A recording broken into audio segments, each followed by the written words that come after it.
Veliko nam je zadovoljstvo da pozovemo Christiana Zinglersena da se obrati. Gospodin Zinglersen je direktor ACER-a, Agencije Evropske unije za saradnju evropskih energetskih agencija. With great pleasure, we invite Christian Zinglersen, Director of ACER, EU Agency for the Cooperation of Energy Regulators, to join us on the stage and address the conference audience.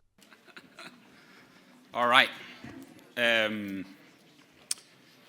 So it's nice to be back in Belgrade. I haven't been to the Energy Forum before now. It's my first of the event, but I hope to be back. We'll see after my presentation whether you'll let me in. We ended the previous panel with an Elvis quote. A little less conversation, a little more action, which I really like. If you bear with me over the next 15 minutes, I can offer a quote from American sci-fi and from French poetry, just to see if I can top Elvis. I have three elements in the next roughly 15 minutes that I will touch upon. First, I will bring some relatively recent market insights from us across the European Union, and I'll try to draw a few initial conclusions as to what they say about a very significantly changing electricity system. Second, I'll try to link that to integrated energy markets, specifically integrated electricity markets, and some of the benefits that they bring. Hopefully, I will earn the accolades of Mark Copley with some of the elements. He will be high and proud. And thirdly, I have a few closing remarks about the energy community contracting parties, as it were, and the links there to energy market integration, a pathway you are on, and there may be room also to accelerate. And hopefully that will lead up to the next and final panel, which will go a little bit more into detail. So those are the three elements that are in store, and I'll start with some of our recent monitoring insights from ACER, looking at developments for electricity markets across the EU in 2024 compared to previous years. And first, I'm going to start with what is probably shared by most as moderately good news, namely that overall day-ahead prices are sort of back to a bit below 2021 levels after very extreme price spikes, as you will be well aware, during the energy crisis, which we are sort of getting out of, even though we're perhaps not calling full time yet. However, that's the aggregate good news, and behind that aggregate message, if you peel the onion a little bit, as they say in the US, you get a significantly more nuanced picture here to the left, namely one of very significantly different, let's say, price averages across the continent, and indeed also with very significant differences in terms of seasons. So one thing is the aggregate relatively good news, but behind that, let's say, broader picture, there is a very significant level of disparity, both geographically and seasonally. Now, again, to complement the picture a little bit, we are at a level, or back in 2024, we saw a significantly lower amount of significant price spikes compared to the previous years, and are quite, well, not quite back to 2020 levels, but it's looking okay. We define extreme price spike as more than 150 euros per megawatt hour. However, we do see a lot of price swings, so roughly 70% or more, 76 is it? Yeah. So 3/4 of the hours in aggregate actually have price swings within the day of 50 euros per megawatt hour or more. That's quite a lot. And this suggests that we need much more short-term flexibility in the system, probably enabled significantly by trading, as Mark was alluding to before. Now, a few other fun facts, or at least numbers as it were. We had a record year of the prevalence of negative wholesale prices across the European Union. Actually, in 2023, we had a record year, 12-fold increase in negative wholesale prices, and yet in 2024, we added another half on top of that. So this is very significant, and it shows we are already, in my view, in a new era. We're not just embarking upon it, we're there. Now, that's negative wholesale prices. How about very low wholesale prices? And here, maybe a little bit counterintuitively, we're back at the levels of very low wholesale prices at the time of the pandemic, the COVID-19 pandemic, which was an unprecedented demand shock. This is significant. This tells us something. And what I would argue is there's probably something there about increased flexibility needs, but we also need to take a real close and unsentimental look at the deployment frameworks we currently have in place for different assets, particularly renewable assets in Europe. Probably some of those, if not a majority of those, are they're blunting too much the price signal, the signal of what the system needs, or put in more layman's language, people are getting paid to produce something which is not in demand. We also need to take a close look at our grid tariffs. This is more for the regulatory angle, as it were, maybe slightly less for the policymaker. But grid tariffs need increasingly to show what the system needs. So we need more time nuance, and we need more locational nuance in our grid tariffs.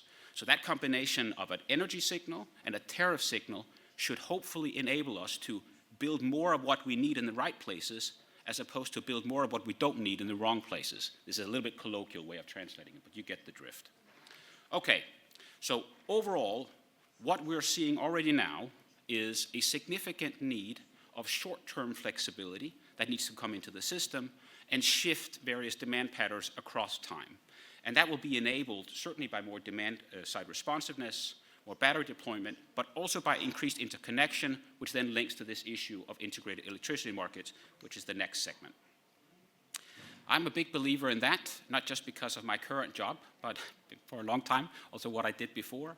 Integrated markets have a very significant role to play. They obviously come with trade-offs, because when you're in it together, you're in it for better and for worse, as we say in church when we get married. Same applies to some extent for integrated markets. Now, my main reference here is a policy brief which was put together by Bruegel, the economic policy think tank, coincidentally, mind you, on Valentine's Day last year, so 2024.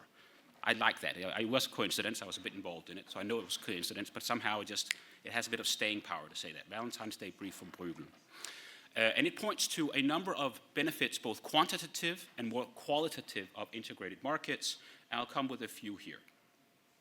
First, benefits of integrated electricity markets. I don't know the forum so well, so maybe it's speaking to the converted, as it were, but there are very significant aggregate trade benefits associated with what we call market coupling and how that has developed over the last many years. And we estimated back in 2022, probably in hindsight a somewhat conservative estimate at the low end, that just in trade, just in economic trade, it's more than 30 billion euros per year. That may actually be a bit the lower end, as it were. Now, it has very significant security of supply implications as well, to be in a very integrated type jurisdiction. However, I'm not going to sugarcoat it. It's for better and for worse. So we take this picture on the left.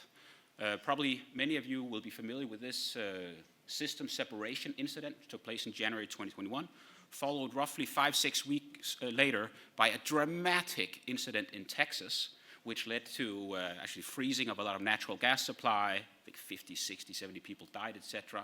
Not so dramatic here. There was a fault in a substation in Croatia. It reverberated across the system. The system was split for an hour. For some reasons, some windows broke in Vienna airport. I've never understood exactly why that happened. But there was some material damage, but it was quite minor. After 1 hour, the system was put back together again in frequency type terms. And the reason why that was so relatively expedient to do was because reserves were pulled in from across the continent. So, on one side, it gives you security of supply, but it's also for better and for worse. So if something happens in Croatia, you can feel it, in the Pyrenees, as it were. But you can also bring the system much more quickly back together again, and that's definitely for the better part. Now, zooming in on the region, last summer there was also a relatively significant blackout here, and whilst I won't pronounce myself on the relative causes of it, I think it's a relatively safe bet that the more coordinated, the more integrated this region is, the much better off the region will be, also in handling how to put the system back together again, as it were. That speaks to this capacity calculation region, which is to be, let's say, decided, hopefully in the not too distant future. I'm going to turn to a snapshot of some quite significant price developments that happened last summer in this region as well. It focuses on the EU, but it's in this region. And this was what was de facto a price decorrelation between different EU member state jurisdictions, with the dark red here in this area where we currently are, showing very significantly high prices, very significantly decoupled from prices in even neighboring jurisdictions. Now that suggests that either there is a low level of interconnection or there is a low level of capacity being made available for trade from those interconnections that are in place. Let's zoom in on some of these countries and see over this July, August, September period what was also going on inside the jurisdiction. The figure on the right shows a 24-hour cycle aggregated. So within a 24-hour span, what were the price swings in each of these jurisdictions? Austria was quite low, that's the blue line, we'll forget about that. But most of the other countries that you show here actually had very significant swings within a 24-hour cycle. So not just higher prices because not so interconnected, something is also going on inside these particular jurisdictions. And what I would argue that is a significant lack of short-term flexibility being deployed, whether it's batteries or it's other types of assets. Because let's face it, if you can make 300 euros just from arbitrage, just by storing and then discharging in the time span of 2, 3, 4 hours, you have the business case of a lifetime. So there's something going on there as well. And I'll turn to these in a second, and then I'll go to my last element, which zooms in a little bit more on energy community contracting parties. Now, in the EU, we have an obligation on system operators to make a certain share of interconnector capacity available for trade. This is not a legal requirement yet for energy community countries. It is coming in some years. It's some way off. However, irrespective of whether there is a formal legal target to do so, it is very much good practice because it allows for these benefits of trade, of security of supply, etc., to be reaped. So we have a statutory duty as the EU Energy Regulatory Agency, ACER, to monitor how different countries are living up to this particular 70% limit. And let's be diplomatic and say progress is uneven. It's actually not very impressive in most parts, although efforts are being made. So we issued an opinion on this last year, which we called the proverbial yellow card. I'm a big football fan, so this was actually my idea. I take credit for it fully. It was also right before the Euro Championship, so I thought it was very opportune. More seriously, when we looked at the price spikes in the region and we try sort of to back model, if this 70% requirement had been met, what would then have been the implications? And what we found at the time, 10 to 25% more capacity would have been available. We cannot say that this would fully have price equalized in the region, but it would have had a very significant impact. So it has relevance also for tackling some of these price disparages which EU member states in this region of Europe were very much at the receiving end of. Now, another aspect I talked about was this flexibility. So this 24-hour cycle, there are significant price swings within the 24-hour cycle, and that certainly suggests that there is something to be done about increasing the flexibility of the system. And I would argue that goes both in terms of the energy costs, so the price signals there, but also in terms of tariffication. Now, I promised you an American sci-fi quote to complement the Elvis quote, and what I would say here, I'm quite fond of William Gibson. We have a lot of solutions in place across Europe. They're just not very evenly distributed. And his quote, of course, sci-fi-wise, the future's already here. It's just not very evenly distributed. And the same applies to this. We have a lot of technical solutions. We actually have a lot of best practice frameworks, both in terms of deployment, in terms of tariffs. They're just not very evenly distributed, and they need to be. So closing on this, we had a report out roughly a month ago, I think it was, on 12 concrete actions which we would argue any EU member state jurisdiction, and mutatis mutandis may be also applied here to some extent, in terms of tackling the barriers to demand response and other flexible assets. They're not revolutionary, 12 recommendations, but I do think they are relevant and they're pertinent to at least most, let's say, relatively modern jurisdictions across Europe. And what's sort of the defining feature of it, or the common headline for it, this is the French poet that I wanted to bring in, Antoine de Saint-Exupéry, who said in The Small Prince, Le Petit Prince, his famous novel, "As for the future, your task is not to foresee it, but to enable it." And that is sort of the heroic call to arms, if you'll allow it, for governments, but also regulators and system operators to tackle those barriers that inhibit flexibility, because we need much more of it, because we are already in the new era. It's not just coming to us. I'm speaking here for the EU. I won't pronounce myself on your jurisdictions, but at least for the EU. Okay, closing then, and making a bit of a link to near-term priorities for energy community countries, as it were. And I would touch a little bit upon market coupling, which I think will be probably dealt with a bit more in depth in the following panel, where there are efforts to be done in terms of full transposition of the energy acquis. It's my impression, but colleague Soren will be a bit closer to it, that Serbia is at the relatively advanced end, and there are other energy community contracting parties that need to hurry up somewhat more. There is a need to designate an electricity market operator, which of course in some jurisdictions across the energy community does not exist yet. So that is going to be an impediment, right? So that also needs some further effort. And there probably needs to be further efforts in coordinating cross-zonal capacity to enable additional trading.